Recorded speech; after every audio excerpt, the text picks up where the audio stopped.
ball is in your court to turn the company around. Ubisoft's CEO, Yves Guillemot, told his developers, pushing Ubisoft Paris to the verge of a union strike, quickly serving up an apology and clarifying his comments when he was reminded whose house this is. And Microsoft just laid off 10,000 people across the company. We'll talk about what this affects and much, much more right now on Gaming News Weekly.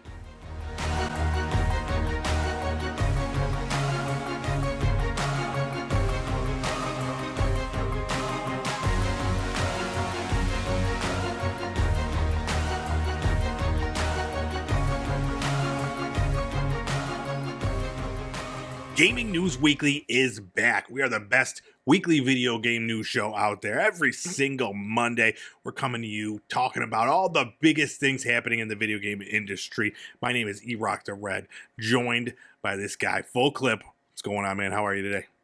Yo, doing all right. I mean, living the dream. Another week, another round of gaming news for the people. Oh, man. Is that the dream? I think so. All right. Then we're living it, dude. Man. Doesn't feel like the dream. Sometimes it just doesn't feel like the dream. But, you know, if you tell me it's the dream, shit, it's the dream. That's all I'm saying. Copious amounts of drugs, alcohol. Oh, yeah. You gotta... Yeah. You're doing it different to mention that part. Than I am. I'm missing something. But, you know, hang on. Let me take some notes. Drugs, alcohol. Shopping list. Yeah. Money. I'm going to add money. That would be nice. Yeah. But, yeah. I'm glad that you're happy. I'm happy to be here too. It's I do need a little bit more drugs, a little bit more alcohol, but it's been a long week, man. It's right now it's a Thursday as we're recording this. We'll give you a little peek behind the curtain. Thursday night recording, dude. And this has been. It feels like I've been feels like it's I don't even know. Been a million days since last weekend, but yeah. It's approaching quickly. I'm really excited. I'm gonna just what was the list? I'm gonna have a lot of drugs, alcohol, and hopefully money. Yeah. There we go. What have you been up to? You been doing anything fun? Playing any games or anything? For once, I didn't really play anything new. I've just been going on that PC playthrough of Cyberpunk. Not making a whole lot of progress because I'm just enjoying it. Doing the little side missions here or there. It's fun to relive it. Yeah, I was just thinking, it was today, and I was like, dude, I need to find like a good story-based game to play. I've been playing a lot of multiplayer games, and lately a lot of indie games. So I discovered, so now that I'm new to the whole Steam community, I've discovered game bundles, and specifically I've discovered mystery bundles. Now, so there's a website called Fanatical, and they offer these like bundles. They had a bunch that was like $1 for a couple older games, and I was like, sweet. And then they had a mystery bundle, and it was you get 10 games for $6.99, and you don't know what they are. It's just a bunch of Steam codes that you get, and mostly like indie. I mean, they're all indie games. There are a few like AAA, AA titles that are in these things. That I've seen people get, but I did not get any. I got one of the Borderlands games in one of them, so that was about as big of a game I got. And then I got a game called Hot Shots Racing, which I was actually like recently thinking about purchasing, so that was cool. But I've been playing 2 games. I've been playing a game called Round Guard, and this game is amazing. You ever play Peggle? I don't think so. So Peggle is the game where like you have like a little cannon at the top of the screen, and underneath there's all these pegs, and you have to like get all the orange pegs, and like and you have a certain amount of balls to do it in. This takes that idea and it makes it like a role-playing game, believe it or not. So on the screen there are these monsters that you have to shoot with your little cannon, and the pegs, instead of just colorful pegs, there's like mana ones and health ones to like recharge as you go. So it's a super simple game, but there's a lot to it. So as you play, you get like better equipment and you upgrade your character and stuff like that, so you're more powerful. And dude, I've been addicted. I've been having so much fun just sitting there playing on my Steam Deck. It's a perfect game for that because it's like, it's simple, it's dumb, and it's just a lot of fun. So that and another game called Everhood I started. I'm enjoying the Steam Deck quite a bit. It's nice to be able to just play on and go. I'm not playing any huge games on it right now. I'm in the middle of that Star Wars Fallen whatever.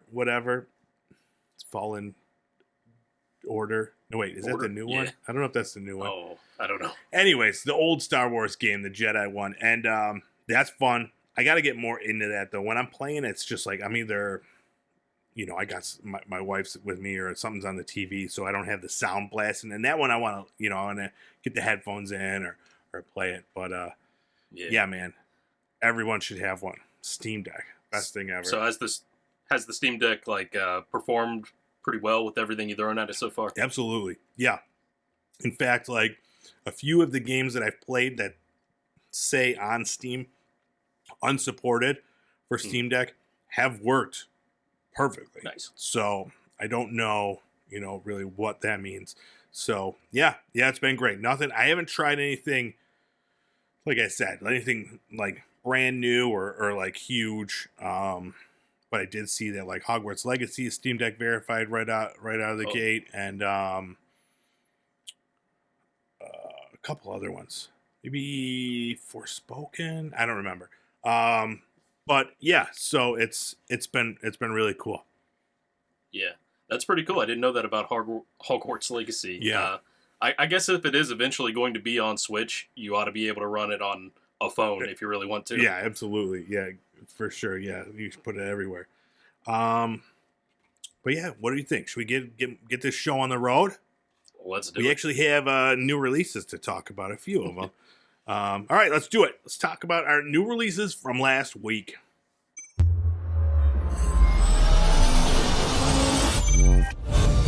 All right, first up, Colossal Cave came out January 19th for PS5, Xbox X, Nintendo Switch, PC, and the Meta Quest 2. We'll set the scene for this one. In 1975, Will Crowther and Don Woods created a text adventure game called Colossal Cave. And so, that was forever ago. This is a game where like no visuals, so just entirely text. The computer reads to what happened and you tell them what you want to do. Believe it or not, kids, that's how people used to play games.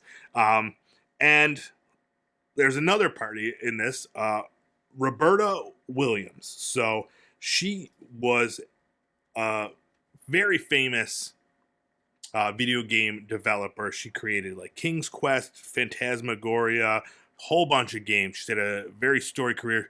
Retired. Came out of retirement after, I think, 29 years, something like that, to make a video version, a VR version of this game, Colossal Cave. So now you have the story. It's all about getting treasure. Yeah. Get that treasure. But, it's a well-known game as far as like people in, the video game community, more so older people that are aware of what, text adventure games are. But pretty cool. I liked the whole backstory to it. It's a really interesting thing.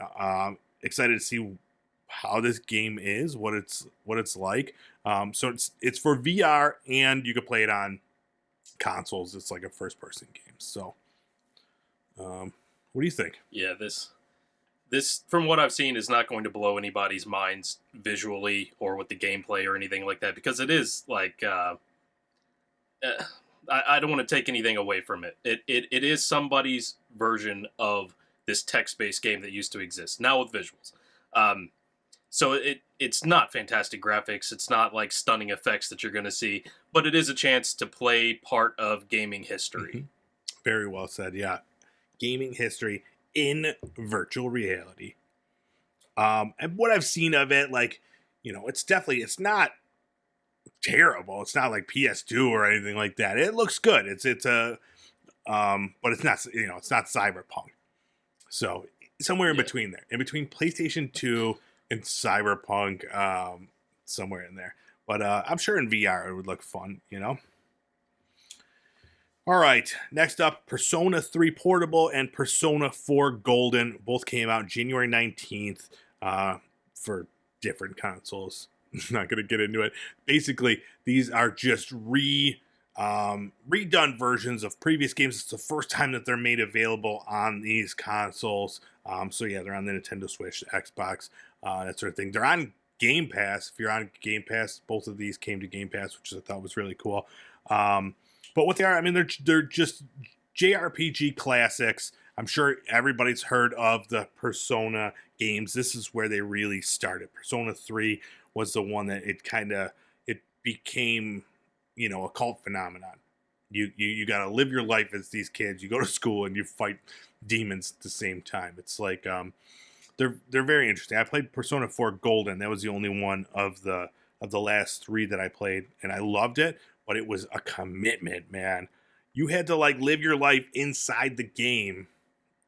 Wow. So you had to go to school and go to these clubs and then hang out with your friends. And then at night you had to go into a television and kill demons. So yeah, I don't know much at all about this entire series of games, or especially when you start breaking it down into Persona 3 Portable. So I looked up a little bit on that. I kind of found out that there is apparently no definitive edition of Persona 3 that has everything, and that this Persona 3 Portable was for the PlayStation Portable. I kind of found that interesting, because that to me is kind of like Mario 64 or Quake 64 coming to the PlayStation or something like that. Mm-hmm. Yeah, it was the same thing with Persona 4 Golden was made for the PlayStation Vita, and it soon came to, I think it came to PC a couple of years ago. But before, this is the first time that they're available on consoles. Now they're, they've got new updated graphics and stuff, so it's not a 1-to-1. It's just not plopped right on there. It's just not a port of the old game. So, so that'll be nice. And again, this is gaming history. Not as much history as the Colossal Cave, but I mean, Persona 3 and Persona 4 really did change the way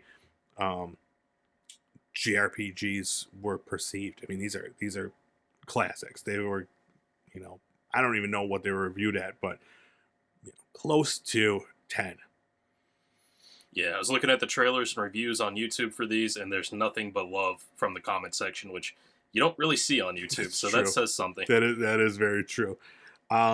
All right, and then last up, Fire Emblem Engage came out January 20th on Nintendo Switch.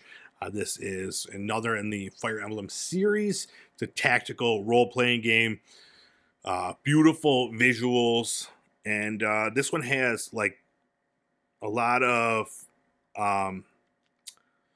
stuff for the people that have been playing it from the beginning of the series. It talks about a lot of the original characters, some of the old characters. It's got their powers in it. So if you've been playing early on, you'll get a little bit more out of it, but you don't need to have a knowledge of that. It's just kind of a little bit extra for the people that have been playing Fire Emblem.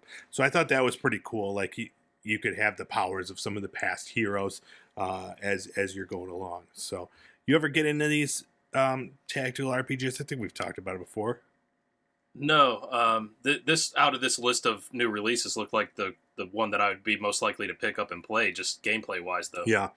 Yeah, buddy of mine, he's been so excited for this game for a while. I think, every time we do talk about tactical RPGs, I'm sure I mention him, because it's his favorite style of game, and I'm like, okay. But after now playing that Marvel game, I get a little bit more, I understand it a little bit more. So yeah, which one is that? Midnight Suns? The Midnight Suns, yes, yes. Which I have to go back and play more of that. I kind of forgot about it once I found Fortnite. You know what I mean? Oh yeah. But yeah, Fire Emblem Engage right now it's about 82 on Metacritic. So again, great reviews for that one, and I'm sure anybody that's a fan of the series was already getting it anyways, despite what the reviews were going to be. So, all right, that's it, dude. We had new releases. They were, they were there. Nothing that you and I are too excited for, but there's next week. There's always next week. We always say here on Gaming News Weekly. All right, so let's move things along. Let's talk about our news of the week.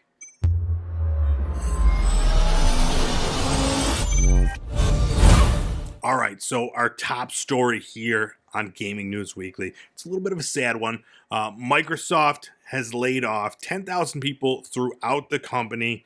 Um, there was they talked about the reasons why. Basically, it boils down to a few quotes from Microsoft CEO Satya Nadella. It said, "As we saw customers accelerate their digital spend during the pandemic, we're now seeing them optimize their digital spend to do more with less. We're also seeing organizations in every industry and geography exercise caution as some parts of the world are in a recession and other parts are anticipating one." So, yeah, they had to do it. They're expecting quite a loss in profits for this year. I mean, I think we're looking at $1 billion. They were expecting, and they're trying to focus.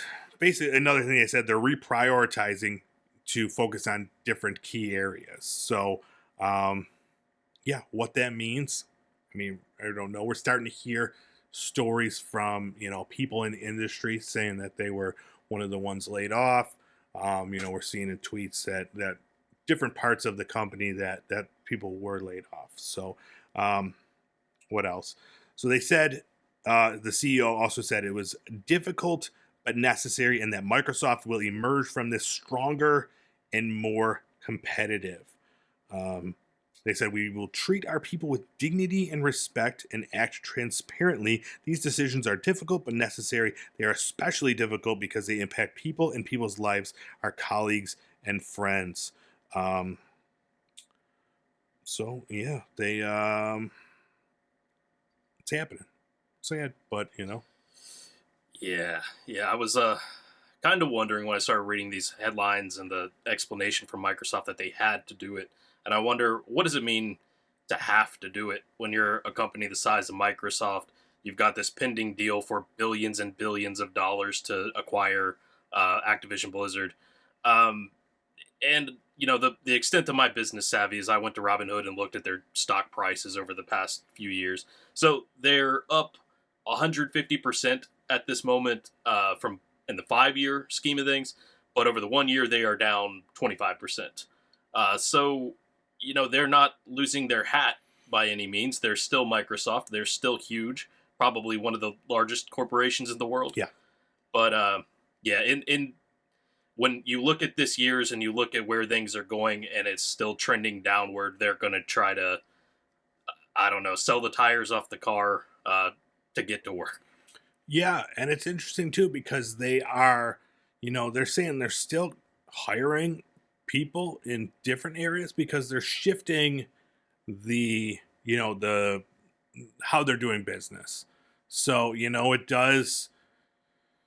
will affect some parts of Microsoft. It's going to, and other parts they're going to focus on. So, it's all shit that, that we're not privy to. It's all above our heads, the forecasting, 10, 20 years down the road, what things are going to be like. We saw it with Meta. They just laid off a bunch of people because of, I don't know, poor decisions within that company. Who else? I mean, so many businesses in the digital sector, in technology, have been, feeling the effects of the boom during COVID when everybody was, stuck indoors and everything was digital.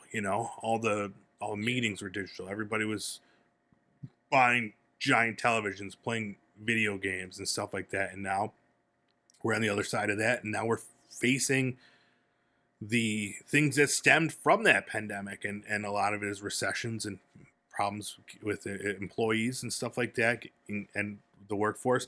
So yeah, it's got to be tough for them to try to find that middle ground, see what's going to happen, and stay what they are. Like you said, we're not crying any tears over Microsoft. They're still $1 billion company, but they got to change the way that they're doing business, and I don't know what that means, but we'll see. I'm just glad that what I'm seeing is that like there's some other companies out there that are just they're like, hey, we're hiring people. So it's a cool Yeah. community to see. Like it's a bummer you guys got laid off, but hey, we're hiring. Come check us out. So yeah, we'll see. We did find out that the layoffs, as far as video games, did affect some gaming developers, mostly Bethesda, 343, and a company called the Coalition.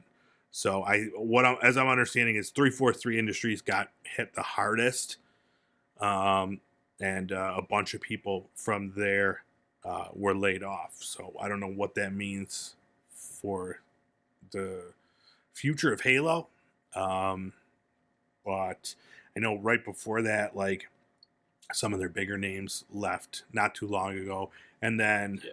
I think one of the heads of the company just went to work for Xbox games or something like that. So yeah, so I don't know what's going on over there at 343, man, but it's not looking good for our good friend Master Chief. Yeah. Yep. We'll see. But yeah, and then Bethesda, you know, I don't know what that means for them.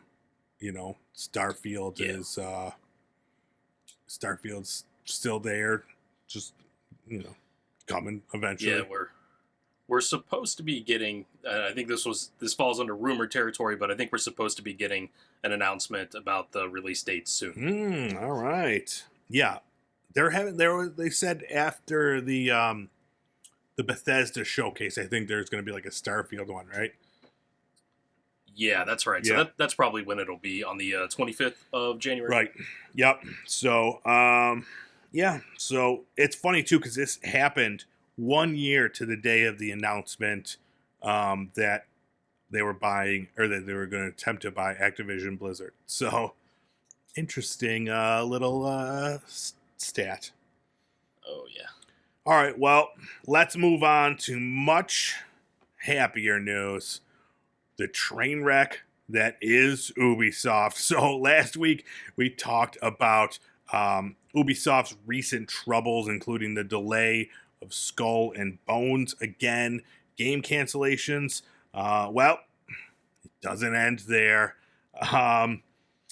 So this one, I could not believe this when I was reading this. It was like, really? Dude, you guys are falling apart over there, Ubisoft. So it all stems from now Ubisoft CEO Yves Guillemot. He he sent a memo within the company, and I'm gonna read the quote. Today more than ever, I need your full energy and commitment to ensure we get back on the path to success. I am also asking that each of you be especially careful and strategic with your spending and initiatives to ensure we're being as efficient and lean as possible. And he also said, where was it? What was the line about? The ball is in your court as far as to the developers. Yeah. So, what were your thoughts on this when you heard it? I kind of didn't take it the way I think a lot of people and apparently the Ubisoft Paris employees took it. I didn't really think that it was like, this is all your guys' fault. It does kind of sound like he meant, I'm counting on you guys to help us turn this around. And that's, I'm not going to argue whose fault it is that they're in the situation now because I haven't been paying that close attention to Ubisoft up until this moment. Yeah, I think it could have been worded better, but I agree with you. I don't think he was. I don't think he was in 100% like blaming anybody. There was a little bit. It did seem like he's taking a little bit off his back and kind of putting it on other places. Yeah. Which it kind of sucks. These people are working hard, sure. This guy's making a buttload of money as CEO of this company, but yeah, I didn't think it was as aggressive as these employees were taking it. Now, I'm not in that work environment. I tried to put when I read the initial email, I tried to put myself in their shoes where I'm getting pressure. The company's kind of floundering. And then my boss sends this email saying, like, which I'm assuming was supposed to, like, be like a encouraging, like a pep talk. And it came across as him being like, listen, you need to fix this. It's your problem now. And so I can kind of, if I put myself in those shoes, I can read it with that tone. Yeah. So it's definitely possible. But yeah, like you said, Ubisoft Paris, they have a union, probably the coolest name of any union ever. The Solidaires Informatique is the name of the union, and the union head there, he called Yves Guillemot's comments catastrophic and accused the CEO of planning staff reductions, discreet studio closures, salary cuts, and disguised layoffs. So they said, this is the union rep there, he said, on several occasions, Mr. Guillemot is trying to shift the blame once again onto the employees. He expects us to be mobilized, to give it our all, to be as efficient and lean as possible. These words mean something. Overtime, managerial pressure, burnout, etc. Mr. Guillemot asks a lot from his employees, but without any compensation. So they are asking for demands, which one of them, I mean, as the company is having a very hard time financially, they're asking for a 10% increase for all salaries. I'm sure Eves was not happy to hear that demand during the current status of things. The improvement of working conditions, in particular, implementation of the 4-day week, transparency on the evolution of the workforce, both locally and globally, and a strong commitment against disguised dismissals and condemnation of abusive managerial policies that push employees to resign. So they are going on strike January 27th from 2 to 6. And yeah, we'll see what happens. But man, Ubisoft is falling apart. Yeah, things are changing. The more and more of these stories we see from these it's mega corporations like Microsoft and places like that who we find out about like the frat boy culture and things like that, but that's really just the tip of the iceberg when it comes to these labor issues. Yeah. And yeah, I don't know if this happens with like the smaller gaming companies that we grew up with. But now there's so much money in gaming, and all the big players figured that out a long time ago. They're just making these powerhouses that can't be stopped, and what are you going to do about it? Sure. Yeah, absolutely. And it does seem that, yeah, they're just getting a workforce that initially probably very happy to be involved in video games, and then as they, are working for these companies longer and longer, they're like, wait a minute, I'm working how many hours a week and I'm getting paid, just this amount. So yeah, it's gotta be tough, but hopefully, things start changing. I think we are seeing a change that's been slowly taking place as far as getting unions in these workplaces and getting a lot more, better pay and better working conditions for some of these employees. And we keep hearing about a lot of big names who are leaving the big employers as well and starting their own companies, development companies. Yeah. And who's to say that one of those won't get big and will have the same exact problems over again? Exactly. It's the Ouroboros, dude. It's just the snake eating its tail. But Guillemot did apologize. He said, I heard your feedback and I'm sorry this was perceived that way. When saying the ball is in your court to deliver our lineup on time and at the expected level of quality, I wanted to convey the idea that more than ever, I need your talent and energy to make it happen. This is a collective journey that starts, of course, with myself and with the leadership team to create the conditions for all of us to succeed together. So that is kind of what I took in the beginning, but maybe with a little bit more frustration behind it, so we'll see. Hopefully next week, no bad bad news coming out of Ubisoft. Is it too much to ask? Yeah, that's a lot to ask It for, is. actually. It is quite a bit. Yeah, we'll see. Probably another Skull and Bones delay. All right, we're getting really close to the release of PlayStation VR2, February 22nd, and finally we're getting a little bit of some official announcements coming out of Sony. So just today they announced, more so confirmed their launch lineup for the PlayStation VR. So there was a bunch of games out. They added 13 new games today that they announced. There's a huge list. I'm not going to go through the list, but some of the standouts. So Gran Turismo 7 we talked about a couple weeks ago. That's coming to PlayStation VR, and it is available for free if you had the regular version. So that's pretty cool. You can race in all the cars that they have on there, and then some original PlayStation VR titles, Res Infinite and Tetris Effect, are getting ports to the PlayStation VR 2. Now those will also have new features like the eye tracking and the haptic feedback, and pretty cool implementation as far as those games go. So I think that's really cool. And then just a bunch of other new stuff. Obviously the big one is Horizon Call of the Mountain. They're getting No Man's Sky. That's still going along. That game's never gonna die. Yeah. And then Star Wars game, the Vacation Simulator, the Walking Dead games are gonna be there. So a lot of cool games. I think there's like over 30 of them now that are available. Still seems a little weak to me for a launch lineup. There's definitely something for everyone. But as far as like the big games, I know a lot of people were hoping for the Half-Life Alyx to be announced. But yeah, I'm every day I go back and forth on whether I'm going to get this damn thing.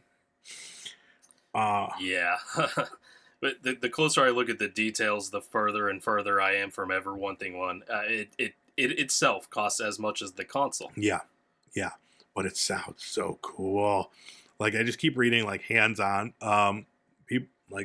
people that had hands-on with it, and just talking about how great like the eye tracking is, and so the headset has like haptics in it too to like simulate things. Just it sounds so much fun.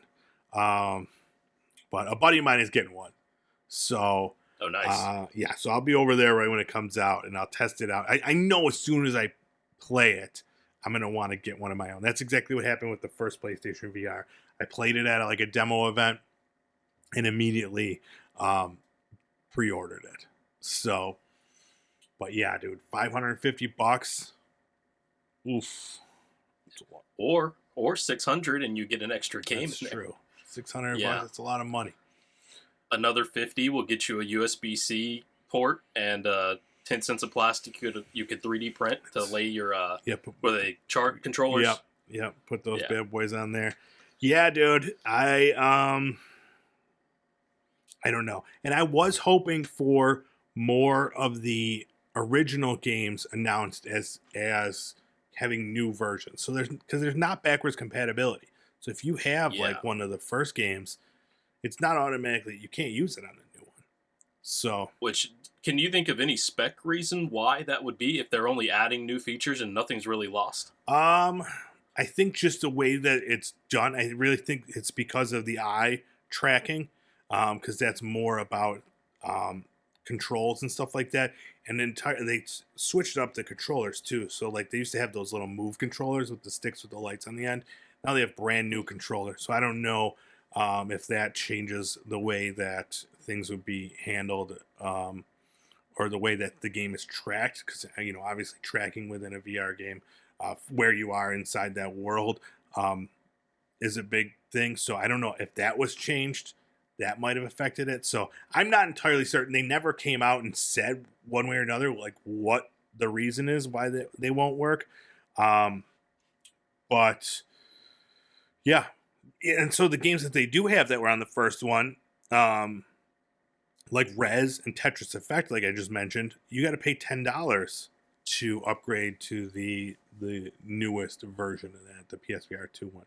So yeah, I don't know. It's leaving a little bit of a poopy taste in my mouth, but man, it's so much fun once you get in there. Yeah. And then still no Beat Saber too, which is like my favorite game of all the VR games, and that has not been announced for PSVR 2. So yeah, I'm cool to wait until all this shit gets added. We'll see. But speaking of bad taste in my mouth, you see the Suicide Squad screenshot? I did, yeah, before it got taken down from everywhere on the I internet. went to go find it because I wanted to look at it more today, and it was gone. But I got the gist. So, a leaked image came out showing from the menu inside Suicide Squad, talking about the Battle Pass, and it had a link to the store and stuff like that. So, it's not what myself and so many other people were hoping for, like just a single player game, much like the Arkham series, just a well-made game. But now we're looking at it's more of a games as a service game, which instantly takes a little bit of my excitement away, because Gotcha. those games are so focused on